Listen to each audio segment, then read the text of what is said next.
Faslun, ini satu pasal. Fi syuf'ati, menjelaskan tentang hukum-hukum syuf'ah.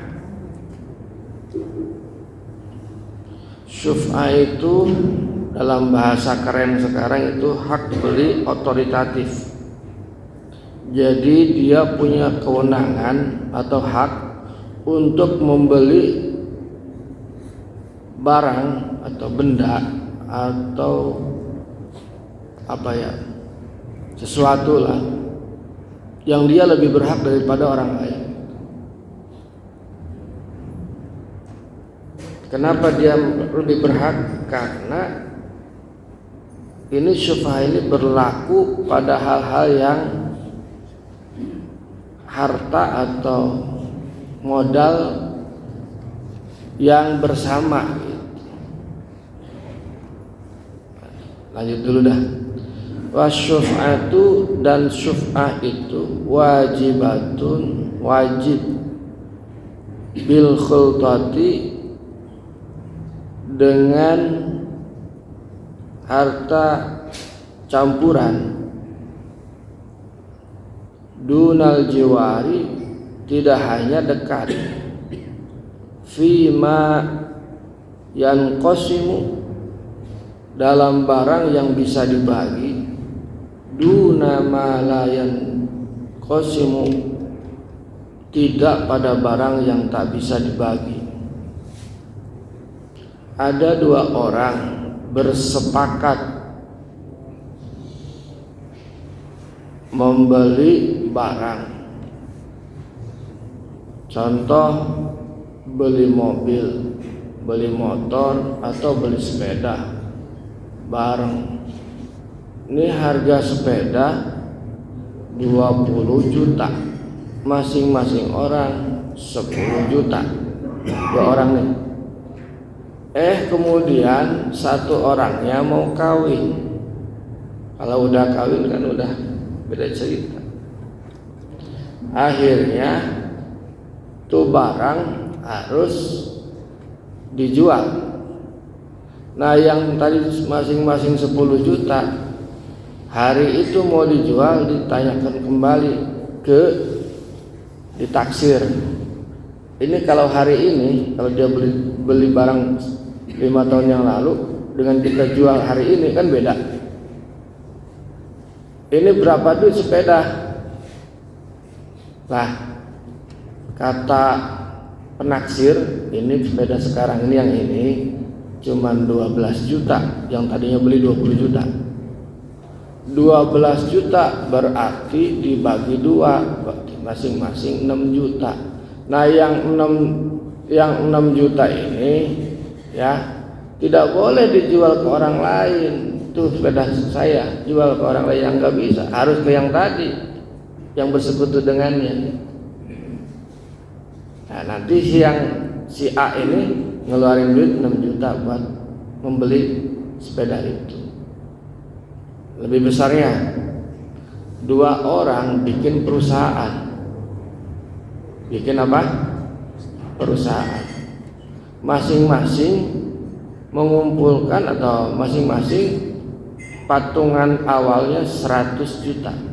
Jadi punya modal 200 juta perusahaan.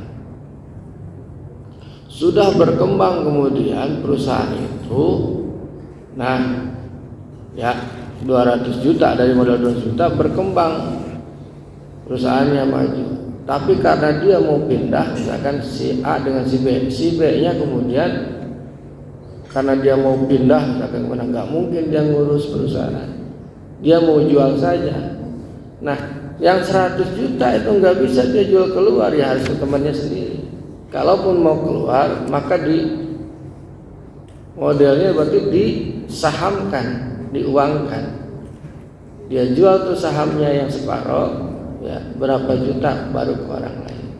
Tapi yang berhak sekali untuk membelinya adalah temannya itu, nggak boleh ke orang luar. Contoh, ada lagi orang beli kebun 1 hektar, ada 3 orang patungan. 1 hektar itu 1,5 miliar. Ya, segitu ya sekarang ya, rata-rata. Karena 1 meternya 150.000 misalkan. Itu uang 1,5 miliar digotong royong bertiga. 1 500 juta, B 500 juta, C 500 juta. Ya kan? Nah misalkan si C ini pindah, mau ngejual lah, nggak bisa ngejual ke orang lain, nggak bisa. Ke ini dulu, ke si AB dulu. Itu maksudnya. Kenapa? Karena dia yang lebih berhak. Karena itu kalau misalkan dijual ke orang lain, bisa jadi nanti peruntukannya jadi beda. Orang itu garapannya sama. Itu namanya syuf'ah. Nah ini sudah berlaku sebelum sebelum Islam datang. Tapi kemudian Islam datang itu praktek seperti itu, maksudnya praktek seperti itu sudah berjalan. Nah Islam datang kemudian mengkonfirmasi bahwa itu boleh. Gitu loh maksudnya. Nanti sama juga misalkan kita punya rumah, di perumahan, nempel sama tetangga kita mau pindah, itu pertama kali yang harus ditawarkan tetangga yang nempel. Itu etika ya. Nomor kita nomor 10, tetangga nomor 11, ada nomor 9. Itu kita mau pindah tuh, ya secara syariat tuh, nanya dulu ke nomor 9 atau ke nomor 11. Rumah nomor 9 nomor 11, tawarin dulu. Jadi jangan ke orang luar dulu, orang situ. Bisa jadi orang itu mau membeli rumah kita. Kalau itu namanya berdekatan sih. Bukan syuf'ah kalau yang itu, tapi itu etika. Wa fi kulli ma la yunqalu, dan dalam setiap barang yang tidak bergerak, tidak dapat berpindah, minal ardi, dari bumi, tanah, kal aqari, seperti kebun, wa ghairihi, dan lainnya, bisamani, dengan harga alladzi waqa'a alaihil bai'u, harga yang jatuh pada saat pembelian. Itu contohnya tadi itu kebun itu ya. Wahya 'alal fauri, yaitu dengan segera saat itu juga. Jadi ya fa'in akhorha, apabila menangguhkan atau menunda atau mengakhirkan, ma'al qudrati, padahal dia sanggup, alaiha, untuk membelinya, tapi dia di akhir-akhir kan orang lagi butuh, batolas, maka batal syuf'ahnya. Jadi syuf'ah ditawarin, ini mau saya jual sahamnya, tapi diem baik dia, sementara dia butuh, misalkan mau apa gitu, membeli apa, maka batal syuf'ahnya, akhirnya boleh menjual ke orang lain.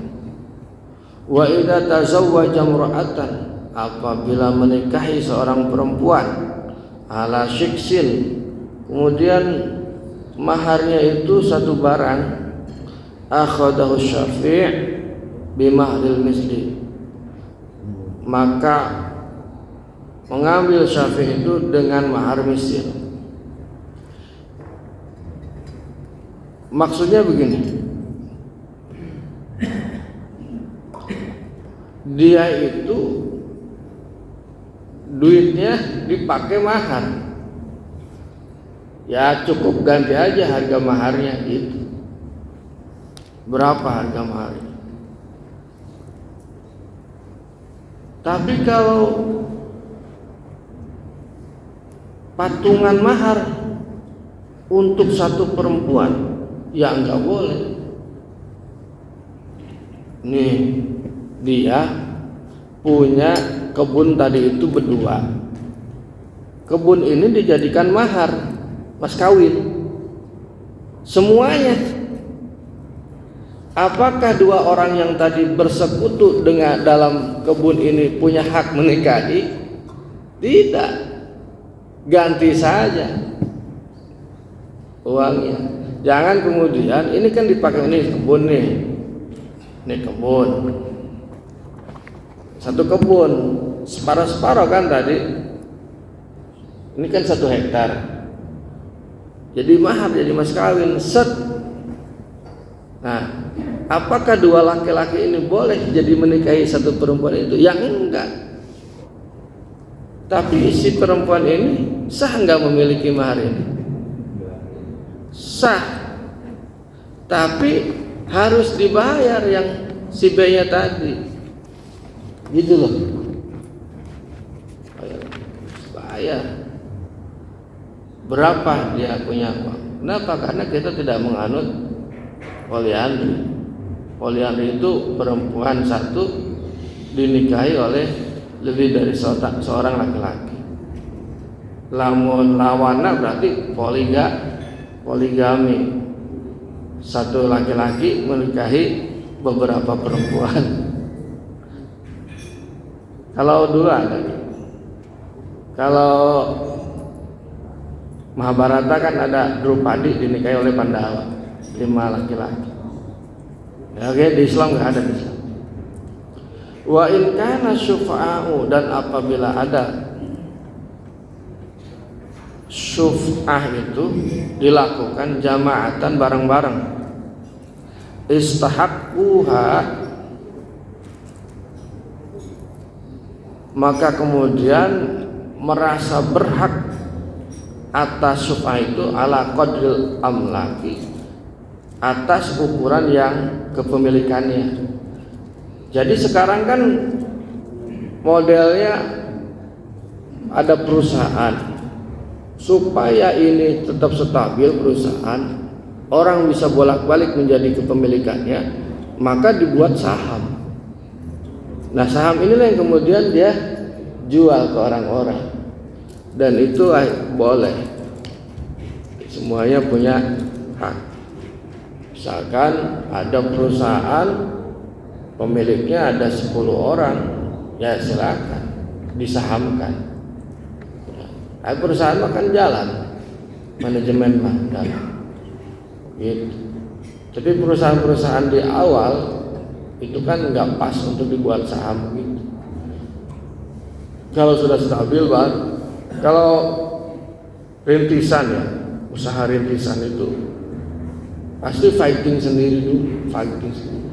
Kalaupun berdua ya berdua, 3 ya bertiga. Lebih dari 3 orang itu bisa ribet majunya. Jadi kalau perusahaan rintisan, tapi kalau perusahaan udah matang gitu kayak Bank BRI sudah kan dijual sahamnya. Apa perusahaan-perusahaan yang ada itu sekarang dijual kan saham-sahamnya, sehingga kepemilikannya itu bersama. Dan kalau ada ancaman itu diselesaikan bersama. Ancaman itu misalkan yang mengancam perusahaan kan bisa kondisi alam, ya kan, kayak ada wabah ini, pandemi, kan perusahaan kolab, ya kan, itu ditanggung bersama. Ada ancaman dari luar, ada pesaing baru, segala macam. Saya kira itu, mudah-mudahan ada manfaatnya. Assalamualaikum warahmatullahi wabarakatuh.